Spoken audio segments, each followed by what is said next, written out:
بسم اللہ الرحمن الرحیم۔ السلام علیکم۔ زینب ٹی وی کے ناظرین، آج کے درس حدیث میں خوش آمدید۔ ناظرین کرام، آج کے درس حدیث کا موضوع ہے مومن اور فاجر میں فرق۔ حضرت عبداللہ بن مسعود رضی اللہ تعالی عنہ نے کہا، مومن اپنے گناہ کو ایسا دیکھتا ہے گویا وہ پہاڑ کی جڑ میں ہے، ڈرتا ہے کہ اس پر وہ گر نہ پڑے، اور فاجر اپنے گناہ کو ایک مکھی کی مانند دیکھتا ہے جو اس کی ناک پر بیٹھی ہوئی ہے۔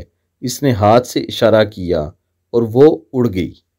ناظرین کرام، مفہوم حدیث یہ ہے کہ جو شخص مومن ہوتا ہے وہ چھوٹے سے چھوٹے گناہ کو اپنے اوپر بہت بھاری وزن تصور کرتا ہے، اور وہ گناہ کرتے ہوئے ہزار بار سوچتا ہے اور اللہ تعالیٰ سے ہر وقت ڈرتا رہتا ہے اور گناہوں سے بچنے کی کوشش کرتا ہے، جبکہ ایک فاجر شخص گناہ کو ایک مکھی سے زیادہ کچھ بھی نہیں سمجھتا جو اس کے چہرے پر یا اس کی ناک پر بیٹھی ہوتی ہے، اور وہ ہاتھ ہلاتا ہے اور مکھی اڑ جاتی ہے۔